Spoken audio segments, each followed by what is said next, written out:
तो दोस्तों welcome to money stocks. तो इस वीडियो के अंदर मल्टीपल स्टॉक्स के बारे में हम लोग बात करेंगे। तो चलिए सबसे पहले हम लोग बात करेंगे टाटा पावर के बारे में।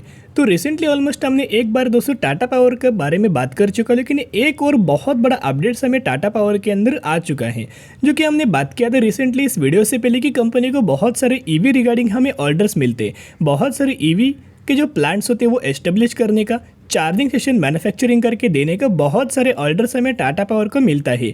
और हर एक इंडिया की तरफ से, हर एक कॉर्नर्स की तरफ से, हर एक स्टेट्स की तरफ से बहुत बड़े बड़े ऑर्डर्स हमें टाटा पावर को मिल रहे हैं।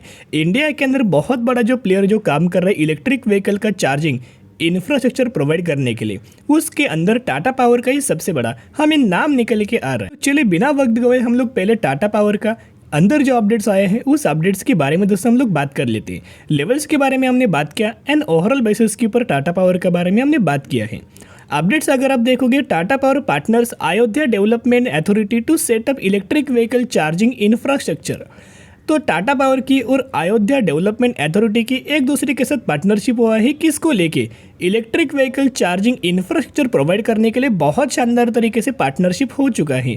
तो जैसे कि हमने बात किया था, कंपनी को ऑर्डर्स मिलते हैं, कंपनी पार्टनरशिप करते हैं और खुद कंपनी जाके इनके जितने भी सेटअप्स होते हैं वो एस्टेब्लिश करता है। तो इन चीज़ों का आपको बेनिफिट कोई शॉर्ट टर्म बेसिस के ऊपर टाटा पावर के शेयर होल्डर्स को नहीं मिलने वाला। जो भी लोग लंबे समय के लिए होल्ड करने वाले हैं उन्हीं लोगों को इसका बेनिफिट मिल जाएगा। तो जितना हो सके उतना बाय ऑन स्ट्रेटेजी अप्लाई करके टाटा पावर जैसी फंडामेंटल स्ट्रॉन्ग कंपनी को लंबे समय के लिए होल्ड करना। तो चलिए अभी हम बात करेंगे, एक कंपनी के अंदर आपको बोनस का अनाउंसमेंट हो चुका है। तो उस कंपनी का नाम है क्या, राघव प्रोडक्टिविटी एनहांसर लिमिटेड। तो ये वही कंपनी है जिस कंपनी के अंदर आपको करेंटली बहुत ज़्यादा ट्रेंडिंग के अंदर चल रहा है, और यही कंपनी के अंदर 1:1 रेशियो के अंदर बोनस का अनाउंसमेंट हमें मिल चुका है। तो अगर आपके पास इस कंपनी के 100 शेयर होंगे तो 100 के बदले 100 आपको बोनस शेयर दिया जाएगा, और यही एजुकेशन के बाद आपके पास हो जाएंगे 200 शेयर।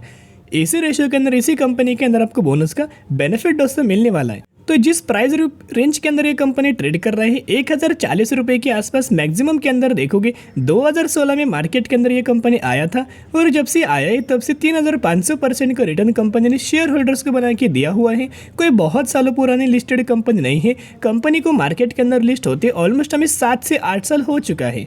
मार्केट कैप 1190 करोड़ का है, यानी कि ये कंपनी एक स्मॉल कैप कैटेगरी से बिलोंग करता है।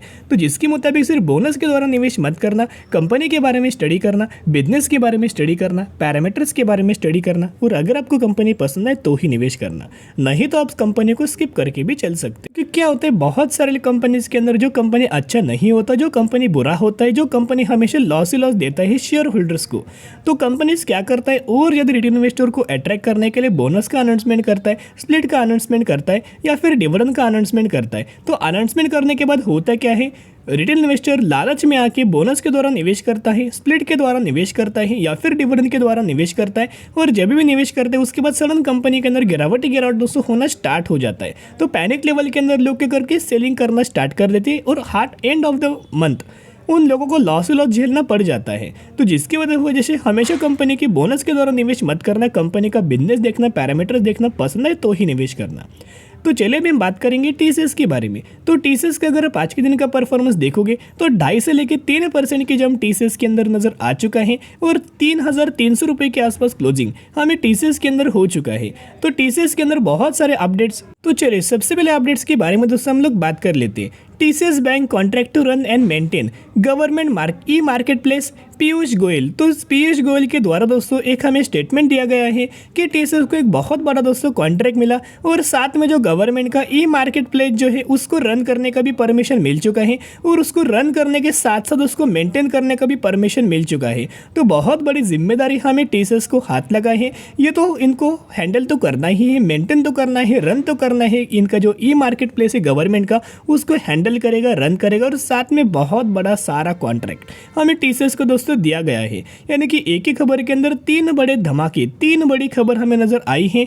और जिस तरह से बड़ी कंपनी को दोस्तों बड़ा हमेशा एक अपॉर्चुनिटीज दिया जाता है, और एक ट्रस्ट रख के उनको हैंडल करने की दोस्तों जिम्मेदारी हमें गवर्नमेंट ने ई मार्केट प्लेस हैंडल करने की जिम्मेदारी टीसीएस को दे चुका है। तो जो हमें टीसीएस के अंदर जो ऑलमोस्ट हमें जो अपडेट्स आ रहा था लगातार, जो यहाँ जो हमें केस नजर आया था फ्रॉड के द्वारा, तो जिसके द्वारा TCS rank 6 employees band 6 stuffing firm इन रिक्रूटमेंट ब्रेव केस। तो बेसिकली अगर आप देखोगे जो केस हमें नज़र आया था, जो हमें फ्रॉड नज़र आया था 100 करोड़ के आसपास, उसका रिगार्डिंग हमें सब कुछ चीज़ें यहाँ अभी क्लियर हो चुका है और जितने भी एम्प्लॉयज इसके अंदर शामिल थे उनको दोस्तों बैन किया गया है, उनको निकाला गया है। तो ये बहुत ही अच्छी खासी बात हमें निकल के आ रही है। तो अगर आप नेक्स्ट अपडेट देखोगे तो हाल ही फिलहाल में आज के दिन हमें टीसीएस के अंदर टारगेट दिया गया है। इनका ये मानना है कि टीसीएस के अंदर 19% की अपसाइड हमें जंप नजर आ सकती है, 19% की ग्रोथ हमें नजर आ सकती है और टारगेट प्राइस 3786 रुपीज़ का टारगेट हमें टीसीएस के अंदर दिया गया है। कई म्यूचुअल फंड्स के द्वारा भी ह्यूज अमाउंट ऑफ निवेश किया गया है। तो म्यूचुअल फंड्स का डेटा के बारे में अभी हम लोग बात करेंगे और साथ में कई ब्रोकरेज फर्म के द्वारा 4500 रुपीज़ का भी टारगेट हमें टीसीएस के अंदर दिया गया है, जो कि करंट प्राइस से 50% तक के अपसाइड हमें लेवल्स नजर आ सकते हैं। यह भी हमें दोस्तों ब्रोकरेज फर्म के द्वारा टारगेट दिया गया था। तो चलिए अभी हम बात करेंगे म्यूचुअल फंड्स का बाइंग का डेटा के बारे में। मई 2023 का दोस्तों डेटा मैं आपके साथ शेयर करना चाहूँगा। यही अपडेटेड डेटा निकल के आ चुका है। 108 म्यूचुअल फंड्स की बाइंग एंड 63 म्यूचुअल फंड्स की सेलिंग हमें टीसीएस के अंदर नजर आ चुकी है। लेकिन अगर आप मैक्सिमम के अंदर देखोगे तो लगातार हमें टीसीएस के अंदर म्यूचुअल फंड लगातार हमें खरीदारी कर रहे हैं। बड़े से बड़े फंड हाउसेस अगर उठा के देखेंगे तो बड़े से बड़े फंड हाउसेस ने ह्यूज अमाउंट ऑफ दोस्तों बाइंग किया हुआ है। और टॉप लिस्ट के अंदर जो कंपनीज हमें मेंशन किया है, सबसे पहला नाम है इन्फोसिस, फिर हमें नाम दोस्तों टीसीएस है और हमें नाम बाद में रिलायंस का नजर आया है। बड़े से बड़े फंड हाउसेस देखोगे तो बड़े बड़े कंपनीज का नाम हमें टीसीएस के अंदर, टीसीएस का भी नाम हमें उन लिस्ट के अंदर नजर आ रहा है। तो जिसके मुताबिक एक रिक्वेस्ट मैं आपके साथ करना चाहूँगा, Q1 का जो रिजल्ट है वो हमें बुरा आ सकता है। मार्केट भी प्रिपेयर हो चुका है तो बहुत बड़ी गिरावट आने का चांस कम है। लेकिन बाय चांस अगर गिरावट भी अगर आपको नजर आए तो बिना पैनिक होके, बिना जिगजाग करके बिल्कुल कंपनी के अंदर buy on dip strategy apply दोस्तों आप ये कर सकते हो। गिरावट के अंदर मिले तो और अच्छी बात मान लीजिएगा, एक बढ़िया मौका मान लीजिए, क्योंकि ये कंपनीज आपको पता है कि ज़्यादा गिरते नहीं। अगर गिरते भी हैं तो 8 सालों में, 9 सालों में, 10 सालों में एक बार ऐसा मौका आता है जो कंपनी बहुत बार गिर जाती है, बहुत बड़ा गिरावट होता है, लेकिन इस गिरावट के अंदर निवेश करने का मौका बनता है। और करंट प्राइस से कंपनी, अगर आप एक्चुअल टॉप पॉइंट से देखोगे तो कंपनी अच्छे खासा डिस्काउंटेड प्राइस के अंदर हमें मिल रहा है। Buy on dip strategy apply करना, ऐसा मौका बार बार आपको नहीं मिलने वाला। तो चलिए अभी हम बात करेंगे आरवीएनएल के बारे में। तो आरवीएनएल के शेयर होल्डर्स के मन में बहुत सारे कमेंट्स, बहुत सारे सवाल आएंगे। तो मुझे कमेंट सेक्शन के अंदर भी उन्होंने सवाल दिया था कि अभी आरवीएनएल के अंदर किस तरह से हम लोग को निवेश करना चाहिए, फ्रेश एंट्री कब बनने वाली है और किस तरह से आने वाले समय के अंदर कंपनी ट्रेड कर सकता है। वैसे पिछले एक दिनों में, आज के दिन, पिछले 5 दिन कोई परफॉर्म नहीं किया। इनफैक्ट हमें पिछले एक महीने में 3% के आसपास रैली आए, लेकिन बाद में अगर आप देखोगे तो फ्लैट हमें परफॉर्मेंस आरवीएनएल कंपनी ने परफॉर्म किया हुआ है। तो कंपनी का एक पाथ है, कंपनी का एक रूल है किस तरह से कंपनी ट्रेड करता है। तो यहाँ अगर आप देखोगे अभी हमने 1 ईयर का चार्ट पैटर्न ओपन किया हुआ है। सबसे पहले देखोगे तो सबसे पहले कंपनी यहाँ कंसोलिडेट करता है, फिर कंपनी के अंदर तेजी आता है और फिर company profit booking and sideways, फिर कंपनी के अंदर तेजी आता है, फिर कंपनी के अंदर प्रॉफिट बुकिंग और फिर कंपनी के अंदर परफॉर्मेंस साइडवेज, फिर आने वाले समय के अंदर फिर कंपनी के अंदर तेजी आ सकता है, फिर कंपनी प्रॉफिट बुकिंग कर सकती है और फिर एक साइडवेज परफॉर्मेंस फिर से हमें आरवीएनएल इस कंपनी के अंदर नजर आ सकता है। यानी कि इसी तरह से कंपनी का चार्ट है। तो जितना ज़्यादा कंपनी डिप्स के अंदर मिले, जितना ज़्यादा कंपनी गिरावट के अंदर मिले, उतना कंपनी के अंदर निवेश करना स्टार्ट कर सकते हो, क्योंकि गवर्नमेंट ओन कंपनी है, पीयूसी स्टॉक से और जितने भी रेलवे रिगार्डिंग प्रोजेक्ट्स मिलता है सबसे पहला प्रेफरेंस गवर्नमेंट आरवीएनएल कंपनी को देता है। और जो कंपनी के अंदर तेजी के पीछे वजह क्या थी, बहुत सारे ढेर सारे ऑर्डर्स हमें आरवीएनएल कंपनी को दिया गया था, इसी की वजह से तेजी हमें आ चुका था। जो कि आने वाले फ्यूचर में भी बहुत सारे ऑर्डर्स हमें आरवीएनएल कंपनी को दिया जा सकता है रेलवे रिगार्डिंग।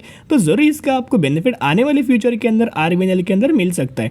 तो जिन लोगों ने पहले से निवेश किया है तो अच्छी बात है, लंबे समय के लिए निवेश करना। जो भी लोग फ्रेश बाइंग करना चाहते हो, buy on dip strategy apply करके फंडामेंटल स्ट्रॉन्ग कंपनी को लंबे समय के लिए होल्ड करना।